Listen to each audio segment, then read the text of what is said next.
الحمدللہ رب العالمین والصلاة والسلام علی رسولہ الکریم اما بعد فاعوذ باللہ من الشیطان الرجیم بسم اللہ الرحمن الرحیم ان الدین عند اللہ الاسلام آمنت باللہ صدق اللہ العظیم ان اللہ وملائکتہ یصلون علی النبی یا ایھا الذین آمنوا صلوا علیہ وسلموا تسلیما صلاۃ والسلام علیک یا سیدی یا رسول اللہ صلاۃ والسلام علیک یا سیدی یا حبیب اللہ صلاۃ والسلام علیک یا سیدی یا خاتم النبیین وعلی آلک وصحابک یا سیدی یا خاتم المعصومین مولا صلی وسلم دائما ابدا علی حبیبک خیر الخلق کلہم منزہ عن شریک فی محاسنہ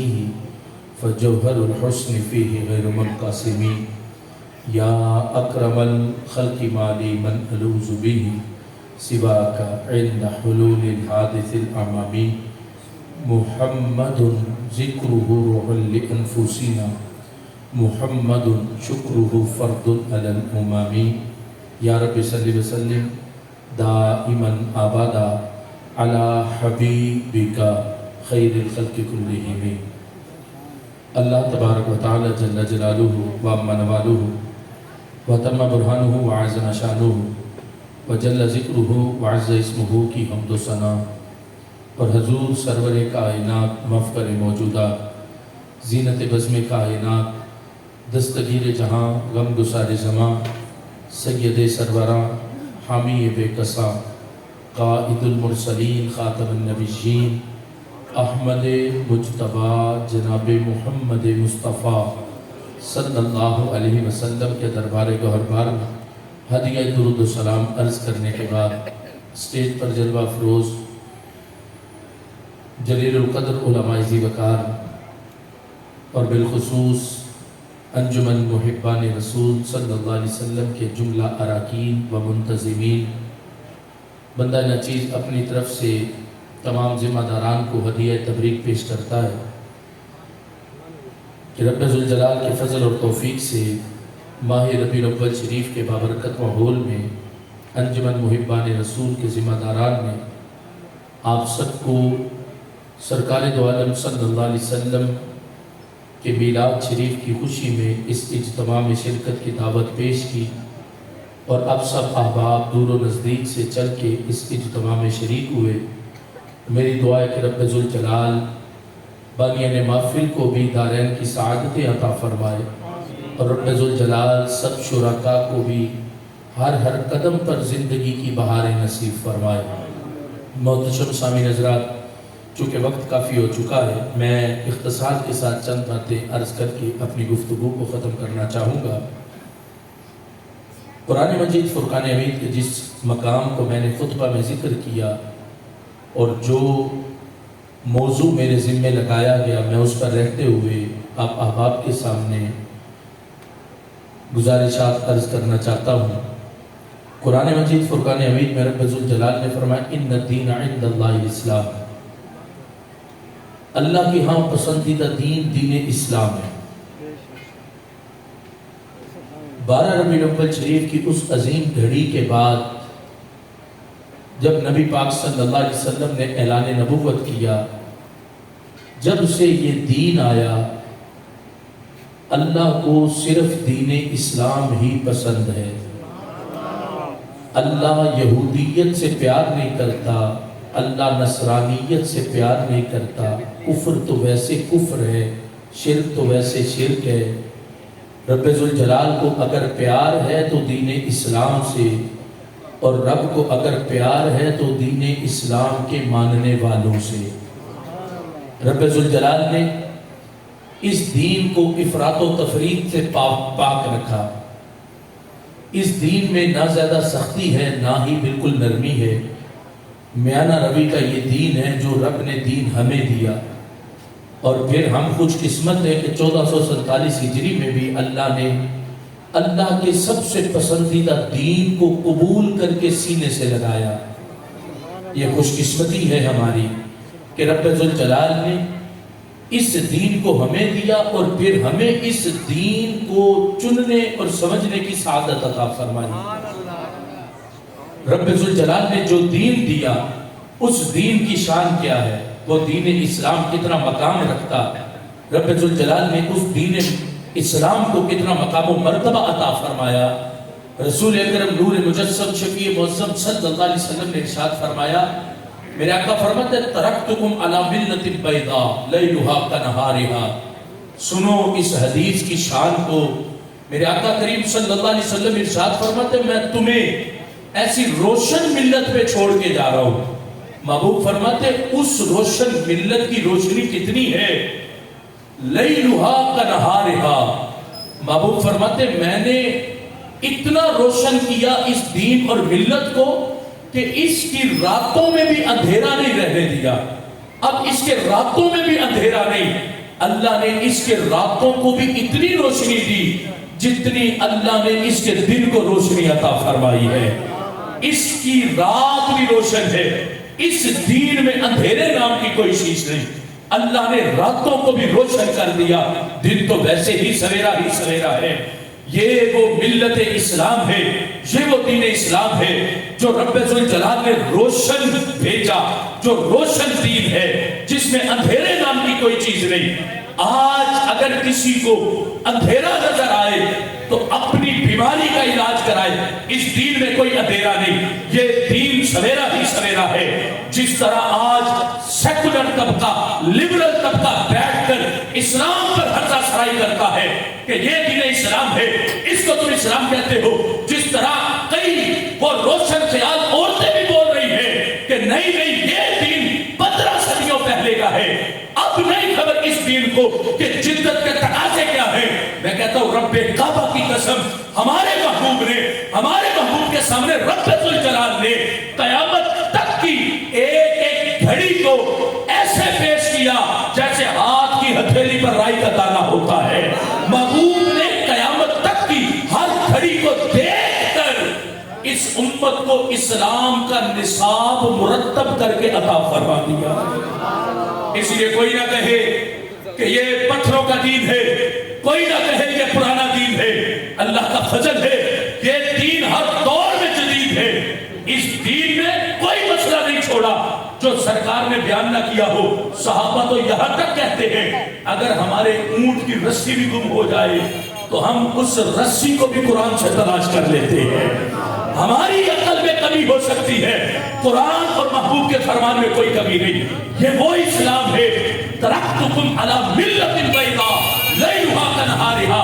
محبوب نے فرمایا میں نے اس کی راتوں کو بھی روشن کر دیا، اس کی راتوں میں بھی اندھیرا نہیں۔ کہیں ایسا نہ ہو کہ کوئی میرے دین میں آ کر پھر اندھیرے کہے کہ اندھیرے میں آ گیا ہوں، پر میں اندھیرے میں نہیں۔ جو دین قبول کر لیتا ہے میرا رب اسے صبح قیامت تک سویرا ہی سویرا عطا فرما دیتا ہے۔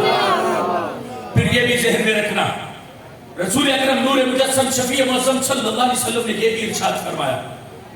نبی پاک صلی اللہ علیہ وسلم ذکر فرماتے ہیں، نبی علیہ السلام نے فرمایا بدا الاسلام غریبا وسیعود غریبا فطوبى للغرباء۔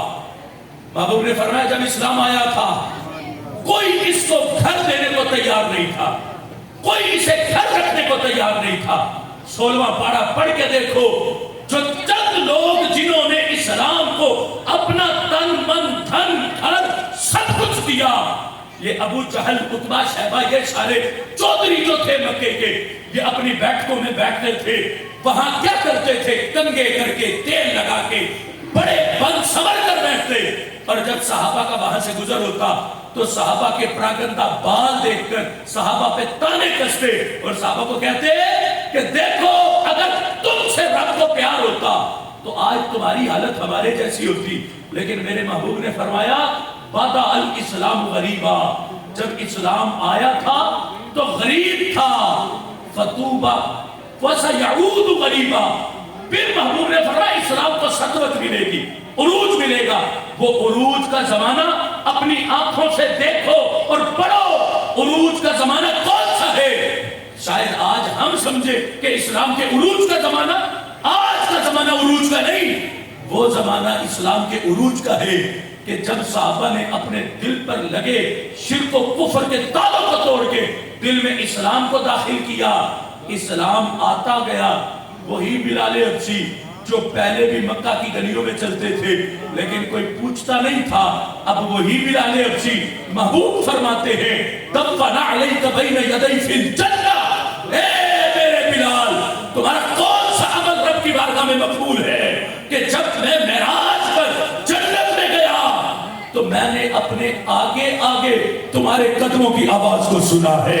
اب یہ وہی بلال ہے جو پہلے بھی مکہ کی گلیوں میں چلتے تھے، اب بھی مکہ کی گلیوں میں چلتے ہیں۔ پوچھو نا بلال سے سبب کیا ہے؟ تو بلال بھی کہتے ہیں جب تک بکے نہ تھے کوئی پوچھتا نہ تھا، آقا آپ نے خرید کے انمول کر دیا، جب سے آپ سے جڑے ہیں اب چلتے مکہ کی گلیوں میں ہیں لیکن قدموں کی آواز عرش بری سے آتی ہے۔ یہ تھا اسلام کے عروج کا زمانہ۔ محبوب نے فرمایا بدا الاسلام غریبا، ابتدائی طور پر کوئی گھر دینے کو تیار نہیں تھا اسلام کو، پھر اسلام کو عروج ملے گا لیکن وَسَيَعُودُ غَرِيبًا، محبوب نے فرمایا پھر ایک وقت آئے گا اسلام غریب ہو جائے گا، اس کو کوئی گھر دینے کو تیار نہیں ہوگا۔ محبوب نے فرمایا فَطُوبَى لِلْغُرَبَا، اس وقت جو میرا امتی اسلام کو گھر دے گا، محبوب نے فرمایا میں آج ہی اپنے امتی کو مبارکباد پیش کر رہا ہوں۔ فتوبہ مبارک ہو اس کو جو اسلام کو گھر دے گا فتنوں کے زمانے میں۔ آج ہے فتنوں کا دور، جو اس دور میں اسلام کو گھر دے، جو آج اسلام کو گھر دے گا، میرے محبوب نے 14 صدیاں پہلے اس کے نام مبارکباد پیش کی۔ محبوب فرماتے اس کو مبارک ہو جو فتنوں کے دور میں میرے اسلام کو سینے سے لگائے گا۔ آج کتنے فتنے، آج فتنوں کو دیکھیں اپنے گھر کو، وہ یہود و نصارہ کے فتنوں کو چھوڑو، وہ کفار و مشرکین کے فتنوں کو چھوڑو، ہمارے اپنے گھر کی چار دیواری کے جو فتنے، کتنے آپ کہے میرے گھر میں تو کوئی فتنہ نہیں، تمہارے گھر میں سارے نمازی ہیں، تمہارے گھر میں سارے باپردہ ہیں، تمہارے گھر میں گانے نہیں چلتے، تمہارے گھر میں فلمیں نہیں دیکھی جاتی، تمہارے گھر میں ڈانس نہیں دیکھے جاتے، تمہارے گھر میں ڈانس کیے نہیں جاتے، تمہارے گھر میں بے حیائی نہیں ہوتی، تمہارے گھر میں برائی نہیں ہوتی۔ اگر تمہارے گھر میں سارے ہی شریعت کے پابند ہیں تو پھر تو مبارک ہو تمہیں کہ تم نے اسلام کو اپنا گھر دیا، اور اگر گھر میں شریعت کی بغاوت ہوتی ہے تو پھر یاد رکھنا آج ہم اسلام کے باغی ہیں۔ اسلام رات کو دستک دیتا ہے ہمارے دروازوں پہ، کوئی ہے جو مجھے رہنے کو رات گھر دے؟ ہم کہتے ہیں اسلام آدھی رات کو پھر تجھے نکلنا پڑے گا، ہمارے پاس تیرے رہنے کے لیے کوئی جگہ نہیں، تو کیسے رہے گا ہمارے گھر میں؟ میں تھکا ہارا آیا ہوں، میں نے تھکاوٹ اتارنے کی نیت پر ایک فلم بھی دیکھنی ہے، میں نے گانے بھی سننے ہیں، میں نے ڈرامے بھی دیکھنے ہیں، میرے گھر میں بے حیائی برائی ہو رہی ہے، میرے گھر میں نہ عشاء پڑھی جائے گی نہ فجر پڑھی جائے گی، پھر بھی تو بیزار ہو کے نکلے گا۔ اسی لیے ہم اپنے عمل سے کہتے اسلام تو پہلے چلا جا، ہمارے گھر میں تیرے لیے کوئی جگہ نہیں۔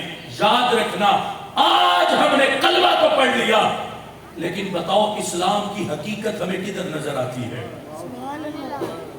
قرآن کہتا ہے یا ایھا الذین آمنوا ادخلوا فی السلم کافہ، اللہ فرماتا ہے اے ایمان والو تھوڑے تھوڑے نہیں پورے اسلام میں داخل ہو جاؤ۔ آج ہم تو اپنی پسند کا دین چنتے، اگر کوئی عالم دین سخت گفتگو کرے، ملتان میں ایسے علاقے بھی ہیں جہاں کوئی عالم دین بیچارہ سود پہ گفتگو کرے اسے ممبر سے اتار کے نکال دیا جاتا، یعنی یہ حالت ہے کہ آج ہم اپنی پسند کا دین سننا چاہتے، جو میں چاہوں وہ بیان ہو، جو میں چاہوں شریعت ویسے اڑ کے میرے سامنے آ جائے۔ ہم اپنی طبیعتوں کو شریعت کے مطابق نہیں چلانا چاہتے، شریعت کو اپنی طبیعت کے مطابق چلانا چاہتے۔ یاد رکھنا یہ دین ہمارا محتاج نہیں ہے، ہم اس دین کے محتاج ہیں۔ چاہتے ہو عظمت کے تاج ملے، چاہتے ہو طہارت کے تاج ملے، چاہتے ہو میرے محبوب کی محبتوں کے تاج ملے، تو شریعت کے تابع ہونا پڑے گا۔ جو شریعت کے تابع ہو جاتا ہے میرا رب اسے دنیا قبر اور حشر میں عظمتوں کے تاج عطا فرما دیتا ہے۔ لیکن یہ ذہن میں رکھنا آئے ہم 15 صدیاں بعد ہیں لیکن تذکرہ ہمارا بہت پہلے کا تھا۔ بخاری شریف کے اندر حدیث پاک موجود ہے، اللہ نے ہمارے لیے اس دین میں کتنی آسانی بنائی۔ آج ہم خود اس دین کو سخت سمجھے تو وہ جدا بات ہے. آج ہم لوگوں سے کہ داڑھی رکھو، لوگ کہتے ہیں مولوی سختی کرتے. لوگوں سے کہ نمازیں پڑھو، مولوی سختی کرتے.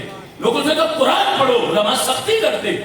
یہ سختی نہیں، یہ تمہارے لیے جہنم سے آزادی کا سندیشہ دیتے ہیں، پیغام دیتے ہیں کہ یہ کرو گے تو جہنم سے بچ جاؤ گے، اگر نہیں کرو گے تو پھر موت تو برحق ہے. آنی جب آنی ہے تو پھر ایک ایک گھڑی کا حساب دینا پڑے گا. آئے ہم آج ہیں، لیکن آسانی دیکھو میرے رب نے ہمارے لیے کب سے چنی. نبی پاک صلی اللہ علیہ وسلم ارشاد فرماتے ہیں، رسول اکرم نور مجسم شفیع معظم صلی اللہ علیہ وسلم نے ارشاد فرمایا، اللہ فرماتا ہے کہ من یعمل لی، کون ہے اللہ نے کہا جو میرے لیے عمل کرے گا. من یعمل لی، اللہ کہتا ہے کون میرے لیے عمل کرے گا. کب سے؟ صبح سے لے کے الی نصف النہار، دوپہر تک. اللہ نے ساری امتوں کو اکٹھا کر کے اعلان کیا کہ کون ہے جو صبح سے لے کے ظہر تک، دوپہر تک عمل کرے گا. یہود کھڑے ہو گئے، انہوں نے اعلان کیا اے رب ہم عمل کریں گے. اللہ نے فرمایا میں تمہیں اس عمل پر ایک کی رات اجر عطا فرماؤں گا. ایک کی رات اجر. عمل کتنا ہے؟ صبح سے لے کے ظہر تک، الی نصف النہار، آدھے دن تک. صبح سے لے کے آدھے دن تک جو اتنا عمل کرے گا اس کے لیے اللہ نے کہا ایک کی رات اجر. یہود کی ڈیوٹی پکی ہو گئی کہ وہ اتنا عمل کریں گے، ایک کی رات اجر ملے گا. اللہ نے پھر اعلان کیا کہ من یعمل لی من نصف النہار الی صلاۃ العصر علی قرات. اللہ نے پھر کہا کہ کون ہے جو نصف نہار سے لے کے نماز عصر تک عمل کرے گا، عصر تک عمل کرے گا. تو نصارہ کھڑے ہو گئے، انہوں نے کہا اے رب ہم عمل کریں گے ظہر سے لے کے عصر تک، نصف نہار سے لے کے عصر تک. نصارہ نے کہا ہم عمل کریں گے. اللہ نے کہا تم اتنا عمل کرو گے تو ایک کی رات اجر دوں گا. پھر رب نے اعلان کیا، رب ذوالجلال نے فرمایا من یعمل لی من صلاۃ العصر الی صلاۃ المغرب. اللہ نے اعلان کیا کہ کون ہے جو عصر سے لے کے مغرب تک عمل کرے گا، لیکن اجر کتنا ملے گا؟ اللہ نے فرمایا علی قراتین، اس عمل کرنے والے کو 2 قرات اجر دوں گا. محبوب نے فرمایا فانتم ہم، فرمایا یہ جو عصر سے مغرب تک کا عمل کرنا یہ تم ہو، یہ تم ہو، تم نے اتنا عمل کرنا، اجر کتنا ملنا؟ 2 قرات.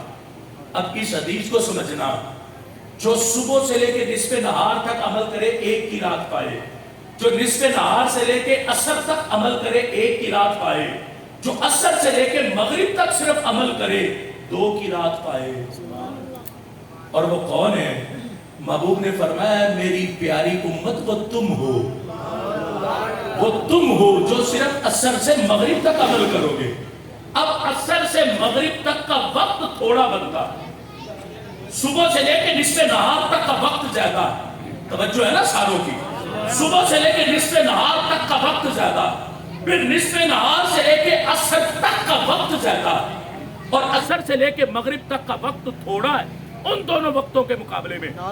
آج اگر یہ بھی بات ذہن میں رکھ لینا، آج اگر عصر پڑی جائے ایک طبقے کے نزدیک ہماری عصر سے پہلے، تو پھر تو ظہر سے عصر اور عصر سے مغرب کا وقت برابر بنتا ہے. تو اس حدیث کے الفاظ بتاتے ہیں کہ عصر ان کے کہنے پہ نہیں پڑی جائے گی، یہ تب ہوگا 2 قرات کا اجر جب عصر حنفی وقت کے مطابق پڑی جائے گی. نعرہ تکبیر، کی آمد، یاسین کی آمد، طٰہٰ کی آمد. اب جب یہ بات ہوئی کہ ان کا تو عمل تھوڑا ہے اجر دگنا ہے، یعنی انہوں نے صرف عصر سے مغرب تک عمل کرنا اور اجر کتنا ملنا؟ 2 قرات. اللہ نے اجر دیا 2 قرات، عمل تھوڑا ہے اجر زیادہ. جب یہ اعلان ہوا تو فغضبت الیہود والنصارى، یہود و نصارہ نے احتجاج کر دیا. یہود و نصارہ نے احتجاج کیا رب کی بارگاہ میں، اے رب ہم عمل زیادہ کریں اجر تھوڑا پائیں، اور یہ تیرے محبوب کی امت لاڈلی کتنی ہے، یہ عمل تھوڑا کرے اجر زیادہ پائے۔ کتنے خوش قسمت ہو محبوب کی امت، اللہ نے ہمارے ذمہ ڈیوٹی تھوڑی لگائی ہے لیکن اجر ہمیں زیادہ عطا فرما دیا ہے۔ ڈیوٹی تھوڑی ہے، اجر زیادہ۔ اب جب یہود و نصارہ نے احتجاج کیا، حدیث کے لفظ فخاطبت الیہود والنصارہ، دونوں احتجاج کرنے کے لیے کھڑے ہو گئے، اے رب تو ہم سے کام زیادہ لیتا، ہمیں اجر تھوڑا دیتا۔ رب ذوالجلال نے فرمایا یہود و نصارہ ڈیوٹی تم نے چنی تھی، اجر کا اعلان میں نے پہلے کیا تھا کہ جو اتنے وقت عمل کرے گا اسے ایک کی رات دوں گا، پھر اعلان کیا جو نصف نہار سے عصر تک عمل کرے گا ایک کی رات اجر دوں گا۔ تم نے کی رات اجر کو سن کر ڈیوٹی قبول کی تھی۔ فرمایا یہ بتاؤ میں نے محبوب کی امت سے کام تھوڑا لے کے 2 کی رات اجر دیا، کیا تمہارے اجر میں سے میں نے کوئی کمی کی ہے؟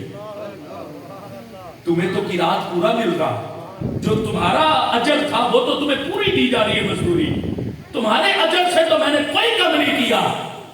اللہ نے فرمایا یہ میرا فضل ہے، جسے چاہتا ہوں اسے عطا فرما دیتا ہوں، اور اللہ نے اس فضل کے لیے اپنے محبوب کی امت کو چنا۔ دیکھو نا آئے اب ہے تذکرے کب سے ہے، اللہ نے اس امت پر کتنی نرمی فرمائی ہے، سختی کی نہیں۔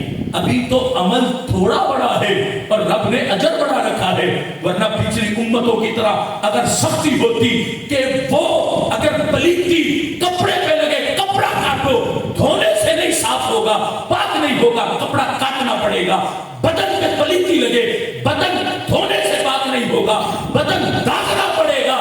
لیکن کیا شان ہے اس امت کی، کتنی آسانی ہے، فرمایا تم نے پاک ہونا ہے، پلیتی لگی دھو لو پھر بھی پاک ہو جائے گے۔ پانی نہیں ملتا، ان زمین کے ذروں کو محبوب کے میلاد کی برکت اتنی ملی، اگر پانی نہیں ہے اور پاک ہونا چاہتے ہو زمین پر ہاتھ مار کے چہرے پہ پھیرو، زمین پہ ہاتھ مار کے بازوؤں پہ ملو، اس مٹی سے میرا رب تمہیں پھر بھی طہارت عطا فرمائے گا۔ پہلی امتوں کی سختی کتنی اور اس امت پر میرے رب کی نرمی کتنی۔ کتنے خوش قسمت ہو کہ اللہ نے ہمیں کتنا نرم دین عطا فرما دیا۔ آج بھی لوگ بکے کہ یہ دین سخت ہے، دین میں سختی ہے، آج بھی لوگ دین اسلام پر اعتراض کرے۔ میں کہتا ہوں تمہیں ضرورت ہے کسی اچھے استاد کے پاس کمپیریٹیو ریلیجن کے سبجیکٹ پڑھنے کی، لیکن ہو منصف استاد، انصاف کرنے والا ہو، تمہیں دیگر مذاہب بھی پڑھائے اور پھر تقابل ادیان میں تمہیں اسلام کی حقیقت بھی پڑھائے۔ تو رب کعبہ کی قسم اسلام کی ایک ایک جزئی کی وہ حقیقت ہے کہ آج بھی جب بندہ اس حقیقت کو سنتا ہے اللہ کے فضل سے مسلمان کا دل باغ باغ ہو جاتا ہے۔ اللہ نے کیا جو دیا، ان الدین عند اللہ الاسلام، مجھے یہودی پسند نہیں، نصرانی پسند نہیں، اے اسلام کے ماننے والے مسلمان مجھے تو پسند ہے، میں تجھ سے پیار کرتا ہوں۔ اللہ نے ہم سے پیار کیا، رب ہم سے پیار کرتا، اور یہ محبت صرف دنیا میں نہیں قبر میں بھی ہے، اور یہی محبت حشر کے دن بھی نظر آئے گی۔ نبی پاک صلی اللہ علیہ وسلم نے ارشاد فرمایا حشر کا دن ہوگا، میرے آقا فرماتے یجیء الاسلام، اسلام آ جائے گا۔ اسلام کرے گا کیا؟ اسلام جب آئے گا آ کر جس نے دنیا میں اسلام کو مانا ہوا، اسلام اس سے مصافحہ کرے گا، مصافحہ کر کے پھر رب کی بارگاہ میں سفارش کرے گا، اے رب یہ بندہ ہے جس نے دنیا میں مجھے قبول کیا تھا، میں آج اس کی سفارش کرتا ہوں، میرے کہنے پہ اس کو جنت دے۔ اللہ قیامت کے دن اس اسلام کی سفارش پر اسلام کے ماننے والوں کو جنت عطا فرمائے گا۔ کیا شان ہے دین اسلام کی، نہ دنیا میں تنہا چھوڑتا، نہ قبر میں تنہا چھوڑتا، نہ حشر کے دن تنہا چھوڑے گا۔ میرے آقا فرماتے چلتے چلتے چلتے چلتے اسلام جب حضرت عمر کے پاس پہنچے گا، حضرت عمر سے مصافحہ نہیں کرے گا، میرے آقا نے فرمایا اسلام عمر سے معانقہ کرے گا، گلے ملے گا، اٹھا کے عمر کو رب کی بارگاہ میں لے کے جائے گا اور رب سے سفارش کرے گا، اے رب یہ ہے وہ شخص جب تک مجھ میں نہیں آیا تھا میں چھپا ہوا تھا، جب ہی یہ شخص مجھ میں داخل ہوتا گیا اس نے مجھے دنیا پر ظاہر کر دیا ہے، اس نے مجھے چھپنے نہیں دیا، مجھے ظاہر کیا۔ اے رب میں سفارش کرتا ہوں اس عمر کی، میرے کہنے پہ اس کو جنت عطا کر۔ یہ شان ہے اسلام کی کہ حشر کے دن بھی جس کے ڈنکے بجیں گے وہ دین اسلام ہوگا، اور اسلام جس کی سفارش کرے گا وہ اسلام کو ماننے والا اللہ کے فضل سے مسلمان ہوگا۔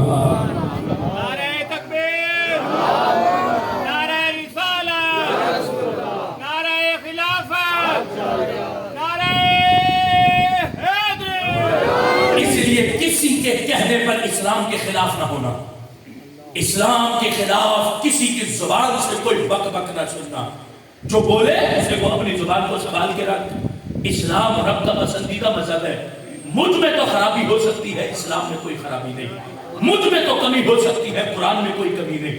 مجھ میں تو کمی ہو سکتی ہے، آمینہ کے لال کے فرمان میں کوئی کمی نہیں۔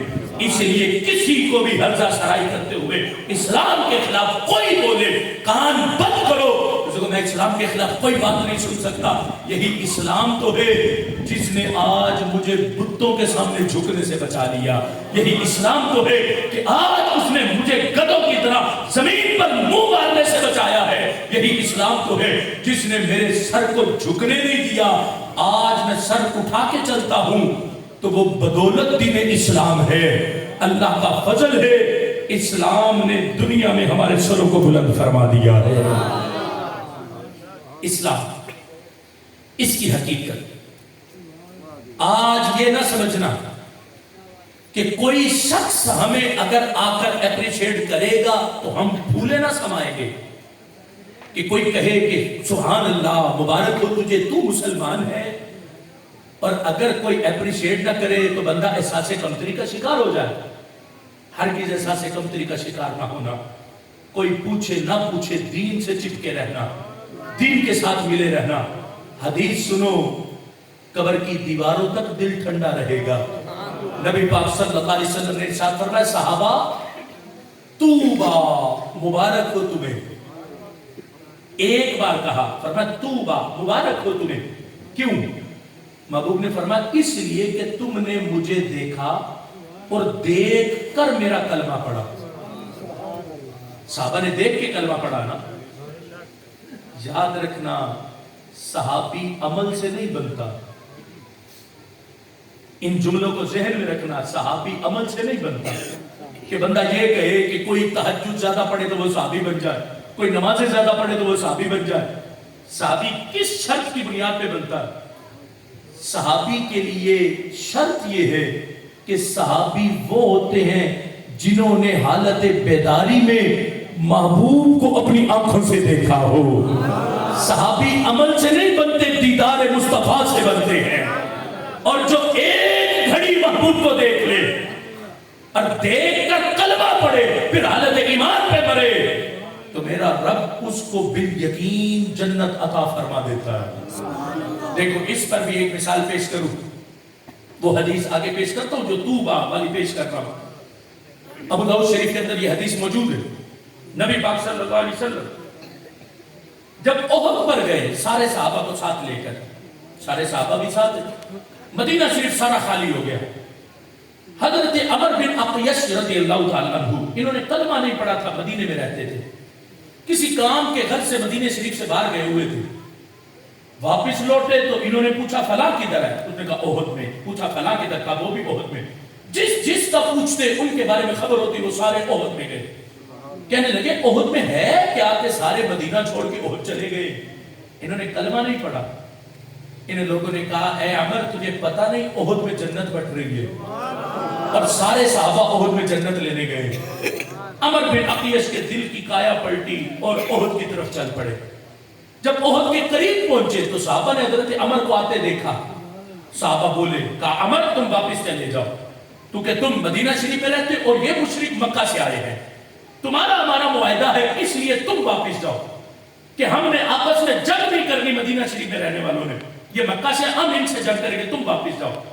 عمر کہتے میں واپس جانے تو نہیں آیا، میں نے سنا احد میں جنت بٹ رہی، میں تو جنت لینے آیا ہوں۔ اسی لمحے حضرت عمر بن عقیش کو محبوب کی بارگاہ میں بھیجا گیا. سرکار کی بارگاہ میں حاضر ہو کر عمر بن عقیش نے کلمہ پڑھا.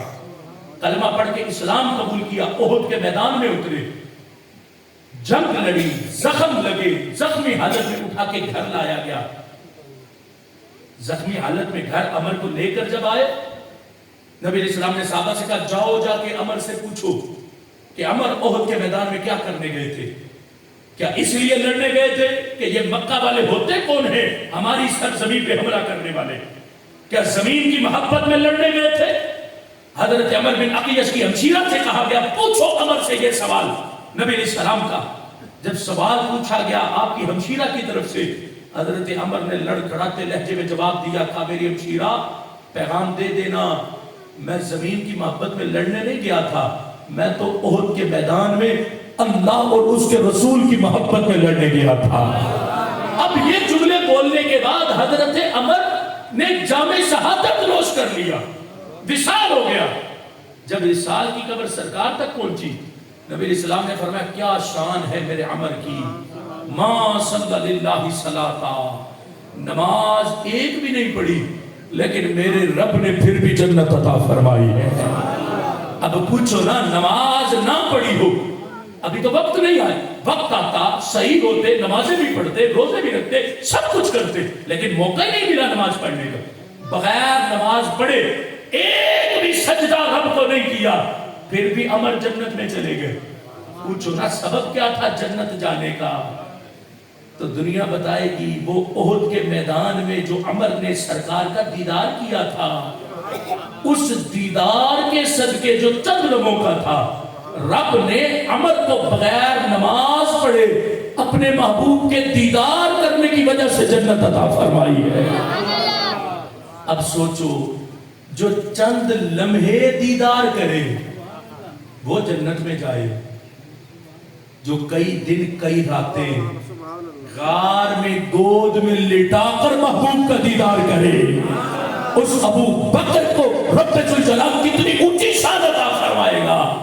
اور جو پھر گود میں لٹا کر ادھر سے سرکار کا دیدار بھی کرے اور ادھر سے ڈوبتے سورج کو بھی دیکھے, سوچو اس مولا علی کو میرے رب نے کتنی اونچی شان عطا فرمائی ہے. اس لیے حقیقت حال سمجھو, نبی علیہ السلام نے ہمیں کلمہ پڑھنے پر جو مبارکباد پیش کی اس کی شان کیا ہے.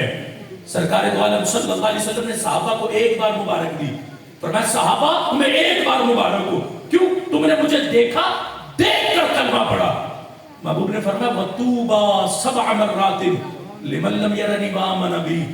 محبوب نے فرمایا 7 بار مبارک ہو اسے, اے میرے صحابہ جو مجھے دیکھے گا نہیں لیکن کلمہ پھر بھی میرا پڑھ جائے گا.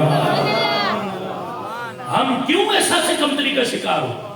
محبوب نے ہمیں 7 بار مبارک پیش کی, فرمایا مجھے ماننے والوں تمہیں 7 بار مبارک ہو, جسے پنجابی میں کہتا ہے نا 7 بار مبارکہ, وہ محبوب نے ہمیں پیش کی. اور اس پر محبوب نے جس بنیاد پہ 7 بار مبارک پیش کی, اللہ کے فضل سے وہ سبب ہم سب میں پایا جاتا. محبوب نے فرمایا لمن لم یرنی وآمن بی, مجھے دیکھیں گے نہیں اور شرط بھی نہیں رکھیں گے کہ یا رسول اللہ آپ کو دیکھیں گے تو اسلام لوگ قبول کریں گے, آپ کا دیدار کریں گے تو آپ کو اور رب کو مانیں گے. ہم نے کہا اے محبوب دیدار کراؤ یا نہ کراؤ, آپ کا قرآن اور آپ کا فرمان ہی آپ اور آپ کے رب کو قبول کرنے کے لیے ہمارے لیے کافی ہے. اس لیے اے اسلام کے متوالو, اے اسلام کے جیالو, حقیقت اسلام کو جانو. آج ہم لوگ اسلام سے کوسوں دور ہیں, ہمیں اسلام کی حقیقت کی خبر نہیں. ہم نے بس اپنی زبان سے لا الہ الا اللہ محمد رسول اللہ پڑھ تو لیا, لیکن اسلام کی حقیقت کس کے سینے میں ہے؟ کھولو اپنے سینوں کو, پوچھو اپنے سینوں سے کہ اسلام کی حقیقت کو تم جانتے ہو؟ رب کی ذات کی حقیقت کیا ہے, رب کی صفات کیا ہے, محبوب کی شانیں کیا ہے, محبوب کے اوصاف کیا ہے, قرآن کس شان سے اترا اور قرآن کی شان کیا ہے. دکھ کا مقام تو یہ ہے ہم نے قرآن کو صرف اپنے مردے بخشوانے کے لیے رکھا ہے کہ جب کوئی مر جائے ہم کہتے ہیں کھولو الماری کو, نکالو قرآن کو 2 سالوں کے ہاتھوں میں, پڑھ کہ ہم ایصال ثواب کریں تاکہ ہمارا مردہ بخشا جائے۔ رب کعبہ کی قسم، قرآن صرف ہمارے مردوں کو بخشوانے نہیں آیا، قرآن زندوں کے لیے نصاب زندگی لے کر آیا۔ زندوں کے لیے نصاب زندگی قرآن کے ایک ایک حرف میں ہے، لیکن ہم سمجھے کون؟ اس اجتماع میں کتنے ہیں؟ ہاتھ نہیں کھڑے کرانا چاہتا، دستک دینا چاہتا ہوں جن کو صرف سورہ فاتحہ کا ترجمہ آتا ہے۔ کتنے ہیں جنہیں پوری نماز کا ترجمہ آتا؟ ترجمہ تو بڑے دور کی بات، پوچھا جائے یہ بتاؤ کتنے ہیں جنہیں صحیح معنی میں نماز آتی ہے؟ نہیں ہاتھ کھڑے کرانا چاہتا، گناہ کا اظہار بھی گناہ ہے، دستک دینا چاہتا ہوں دلوں پہ۔ کتنے لوگ ہیں جنہیں نماز کے فرائض آتے، نماز کے واجبات آتے، نماز کی سنن کا پتہ، وضو کے فرائض، وضو کے واجبات، وضو کے مستحبات، وضو کی سنتیں۔ میرے علم میں ہیں ایسے لوگ جن کے 3 بچے، انہیں غسل کے فرائض بھی نہیں آتے۔ یہ ہے اسلام، یہ ہے ہم مسلمان۔ اسلام تو اپنی حقیقت ہم پہ نچھاور کرنے آیا، لیکن ہم نے اسلام کو قبول ہی نہیں کیا۔ ہم نے کہا بس کلمہ پڑھ لیں گے یہی کافی ہو جائے گا، اسلام باقی ہم تجھے قبول کرنے کو تیار نہیں۔ آج ہم لوگ اسلام کو مشورے دیتے ہیں کہ نہیں اسلام ایسے نہیں، اسلام ایسے ہونا چاہیے تھا۔ سنو صحابی رسول کے جذبے کو۔ ایک صحابی رسول صلی اللہ علیہ وسلم نے سونے کی انگوٹھی پہنی ہوئی تھی۔ نبی علیہ السلام نے فرمایا میرے صحابی تجھے پتہ نہیں یہ سونا مرد پہ حرام ہے؟ اتنے جملے سرکار نے بولے، انہوں نے انگوٹھی اتاری اور پھینک دی۔ صحابہ نے کہا اس انگوٹھی کو اٹھا کے بیچ کے اپنے استعمال میں لے آؤ۔ کہا جس کو میرے محبوب ناپسند کرے میں اس کو ہاتھ بھی نہیں لگاؤں گا۔ آج ہم اسلام کو کیسے مشورے دیتے ہیں؟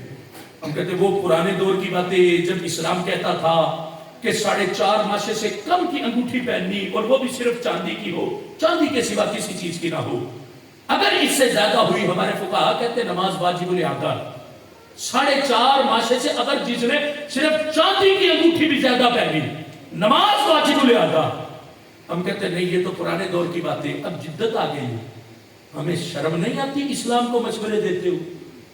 تھڑوں پہ بیٹھے ہیں، ہوش مت ہے کوئی نہیں، سگٹوں کے دھومے بھی نکالتے جائیں گے اور اسلام پر ہرزہ سرائی بھی کرتے جائیں گے، اسلام پر تنقید بھی کرتے جائیں گے۔ خدا را اسلام کو اپنے سینے سے لگاؤ، اسلام کو اپنے گھر میں نافذ کرو، اسلام کو اپنے گھر میں، اپنے بیوی بچوں، اپنی ذات میں لاگو کرو، تو دیکھو میرا رب تمہارے گھر میں کتنی بہار عطا فرما دیتا۔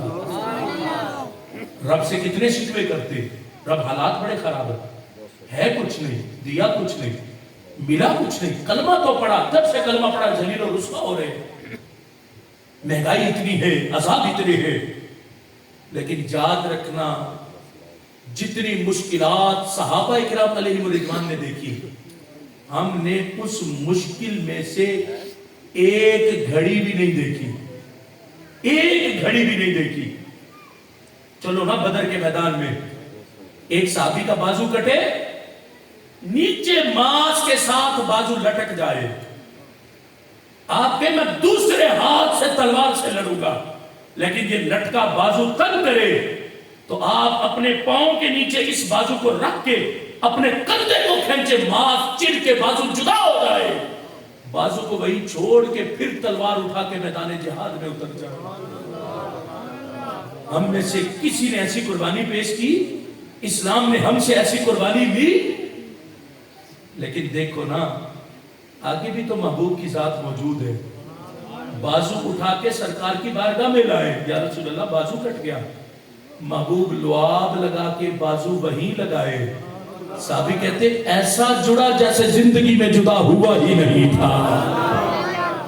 اب اس بات کو بھی اسلام پر ہرزہ سرائی کرنے والے، وہ کئی لوگ بند کمروں میں بیٹھ کے کہتے کہانی ہے، کہانی ہے۔ بدبخت تجھے کیا پتا کہ معجزات کی شان کیا ہے؟ تجھے کیا پتا کہ سرکار کے معجزات کا مقام کیا ہے؟ معجزہ ہوتا ہی وہی ہے جس سے انسانی عقل عاجز آ جائے، لیکن کرنا کیا؟ اعلیٰ حضرت کہتے ہیں نا جب بات آئے آمینہ کے لال کی، اعلیٰ حضرت کہتے ہیں سر اٹھانا نا خرد سے کہہ دو کہ سر جھکا دے۔ اعلیٰ حضرت کہتے ہیں محبوب کی بات کے سامنے عقلوں کو جھکا دو، اور اللہ کا فضل ہے سنی ہوتا ہی وہی جو سرکار کی شان اور اسلام کی حقیقت کے سامنے سر اٹھاتا نہیں، سر جھکا کے سرکار کی ساری شانوں کو قبول کرنے والا ہے، اسلام کی حقیقت کو بھی اپنی سینے سے لگانے والا۔ اب بغور مطالعہ کر کے دیکھو، جہاں نبی علیہ السلام کی شان میں گستاخی ہو وہ کوئی سنی نہیں ہوگا، جہاں اسلام پر ہردہ شرائی ہو وہ اہل سنت نہیں ہوگا، یہ سب غیروں کے اعلی کار ہے۔ اور اللہ کا فضل ہے سنی تو قرآن، محبوب کے فرمان اور سرکار کی ساری شانوں کا وفادار ہے، اسلام کا بھی وفادار ہے۔ اللہ کا فضل ہے کہ اللہ نے ہمیں اہل سنت بنایا ہے، ادھر ادھر جتنے لوگ پھیلے ان ساروں سے محفوظ فرمایا ہے۔ انشاءاللہ میرا رب ہماری آنے والی نسلوں کو بھی اسلام کی بہار عطا فرمائے گا۔ جس گھر میں باپ صبح کی نماز نہ پڑھے، بتاؤ اولاد کیسے نمازی بن جائے؟ جب برکت بٹ رہی ہوتی تب تو ہم بے ہوش ہو کے سوئے پڑے ہوتے، اور پھر اٹھ کے ہم رب سے شکوے شروع کر دیتے، رب برکت ہے ہی کوئی نہیں، ملا ہی کچھ نہیں۔ جب سارا کچھ بٹ رہا تھا تب تو ہمیں ہوش نہیں تھی۔ آج معاشرے میں یہ نہ دیکھو کہ تہجد پڑھنے والے کتنے ہیں، آج معاشرے میں ایک بورڈ ڈھونڈو کہ پنجگانہ نماز پڑھنے والے کتنے بچے ہیں۔ میں نہیں کہنا چاہتا کہ پچھلے اتوار سے لے کے اس اتوار تک کتنے لوگ ہیں جنہوں نے پوری 5 نمازیں ادا کی ہیں ہر روز کی، ہاتھ کھڑے نہیں کرانا چاہتا، ان کے بھی جنہوں نے پڑھی، ان کے بھی جنہوں نے نہیں پڑھی، صرف دل پہ دستک دینا چاہتا ہوں، کھاتے اس رب کا ہو، اسی رب کے سجدے سے بغاوت کرتے۔ وہ رب ہمیں بغیر نمازیں ہمارے پڑھے پھر بھی رزق دیتا ہے، ایک دن وہ رزق بند کرے تو ہماری چیخیں نکل جاتی ہیں، اور ہم اپنے رب کے صبح و شام باغی بن کے رہے، ہمیں حیا نہ۔ اس لیے اے امت مسلمہ، اے اہل سنت، قرآن و سنت کے تابع ہو جاؤ، دیکھو میرا رب تمہارے سروں کو کتنا بلند فرما دیتا۔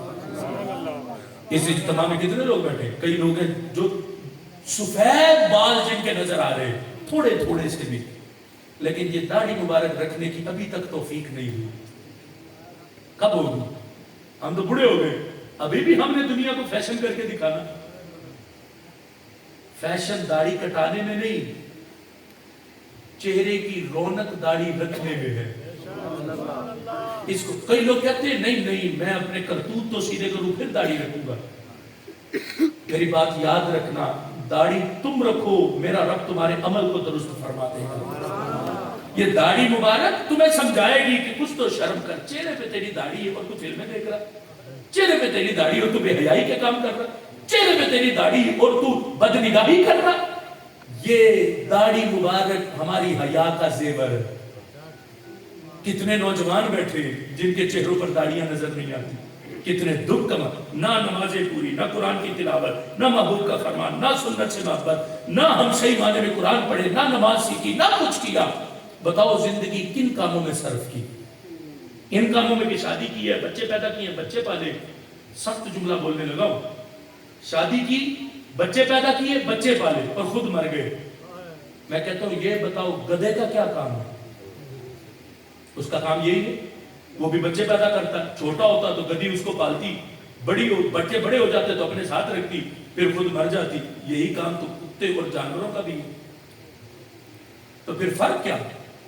اللہ نے ہمیں اپنے اور اپنے محبوب کی اطاعت کے لیے پیدا کیا کہ ہم نے اللہ اور اس کے رسول کی فرما برداری کرنی، جانوروں جیسی زندگی بسر نہیں کرنی، ہم نے سرکار کے غلاموں جیسی زندگی بسر کرنی۔ اور پھر جب بندہ محبوب کے سچے غلاموں کی صف میں آ جاتا ہے، پھر میرا رب اسے شان دیتا ہے کہ قدسی بھی اسے جھک جھک کے سلام کرتے ہیں، قدسی بھی، فرشتے بھی اس کا ادب کرتے کہ یہ عام بندہ نہیں، یہ تو آمینہ کے لال کا غلام جا رہا ہے۔ چہرہ بناؤ غلام محمد جیسا، امامہ رکھو، ٹوپی رکھو، لباس پہنو سرکار کی امت جیسا، محبوب کی سنت جیسا۔ دور سے پتا چلے واقعہ ہی کوئی بندہ سرکار کے میلاد کے محفل سے محبت کرنے والا آ رہا ہے۔ یہ محفل یہ تو نہیں کہ بندہ آئے اور بس نعتیں سنے اور بندہ بیان سنے، 4 قصے کہانیاں سنے اور اٹھ کے چلا جائے۔ یہ تربیت کے اجتماع ہیں، ان میں تربیت ہوتی، اور تربیت کیا؟ تربیت یہی ہے۔ آج کے اجتماع میں آپ آئے ہو، رات کے 11 بج رہے، اگر آپ نے صبح کی نماز نہیں پڑھی تو آپ کو ساری رات بیٹھنے کا کوئی فائدہ نہیں ہوگا۔ جس کو یہ یقین ہے کہ میں اگر رات کو 12 بجے تک جاگا صبح کی نماز نہ پڑھ سکوں گا، اس کے لیے ان اجتماعات میں شرکت کرنا جائز ہی نہیں۔ وہ نماز عشاء پڑھے سو جائے لیکن صبح کی نماز نہ جانے دے۔ ہم ساری رات نعرے لگائے مرحبا یا رسول اللہ، مرحبا یا رسول۔ صبح کدھر تھے حضرت صاحب؟ سورج نکلنے کے بعد حضرت صاحب کی بیداری ہوئی اور ساری رات سرکار کی محبت کے نعرے لگا کے آیا۔ ان نعروں نے فائدہ تو کوئی نہیں دیا۔ فائدہ تو تب ہو جب بندہ نمازی بنے، جب بندہ علماء کی صحبت میں بیٹھ، جب بندہ قاری قرآن بنے۔ کتنے لوگ ہیں جنہیں تجوید کے ساتھ قرآن پڑھنا آتا؟ لوگ کہیں میں تو بوڑھا ہو گیا تو میں کیا کروں؟ یہ جو علماء بیٹھے ہیں نا، علماء، ان علماء کی یہ شان ہے کہ آپ سفید بال لے کر ان کے پاس آؤ گے نا، یہ جھڑکی نہیں دیں گے کہ 60 سال تک کدھر رہا ہے، اب بڈھا ہوا تو قرآن پڑھنے آ گیا۔ میں ذمہ داری سے کہتا ہوں، ماتھا چوم کے تمہیں قریب بٹھائیں گے کہ کوئی بات نہیں، بندے مرنے سے پہلے تو تجھے خیال آ گیا کہ تو قرآن پڑھ لے، میں تجھے قرآن پڑھاؤں گا۔ قرآن پڑھنے کے لیے کوئی عمر مقرر نہیں۔ آج جس گھر کا باپ قرآن پڑھنا نہ جانتا ہو تو بتاؤ بچہ قاری قرآن کیسے بنے گا؟ اپنی ذمہ داریوں کا احساس کرے، اپنی ذمہ داریوں کو سمجھے۔ ان اجتماعات میں جو ہمیں تربیت ملتی، ان تربیت کا اثر ہم اپنے گھر میں جا کر دکھائیں۔ وعدہ کرتے ہو نا کہ انشاءاللہ 5 جانہ نماز ادا کریں گے۔ بڑی مشکل سے چند لوگوں نے ہاتھ کھڑے کیے کہ ہاں جی 5 وقت کی نماز پڑھیں گے۔ دنیا ادھر کی ادھر ہوتی ہے، ہو جائے، لیکن نماز نہیں چھوٹنی چاہیے۔ پڑھ کے تو دیکھو نا میرا رب کتنا لطف عطا کرتا۔ نیت کرتے ہو نا، چہرے پر 1 مٹھ پوری داڑھی رکھیں گے، 1 مٹھ پوری داڑھی، چھوٹی چھوٹی نہیں، چھوٹی رکھنے کا فائدہ ہو۔ کئی اباب نظر آ رہی چھوٹی چھوٹی رکھی، رکھنی بھی ہے تو پوری 1 مٹھ رکھے بندہ داڑھی، پتا چلے واقعہ ہی محبوب کی سنت سے محبت کرنے والا بندہ۔ اللہ میرے یہ جملے اپنی بارگاہ میں قبول فرمائے، ہمیں قرآن و سنت کے نور کی سمجھ عطا فرمائے، اور رب ذوالجلال ہمیں ہماری آنے والی نسلوں کو قرآن و سنت سے محبت عطا فرمائے۔ انشاءاللہ ابھی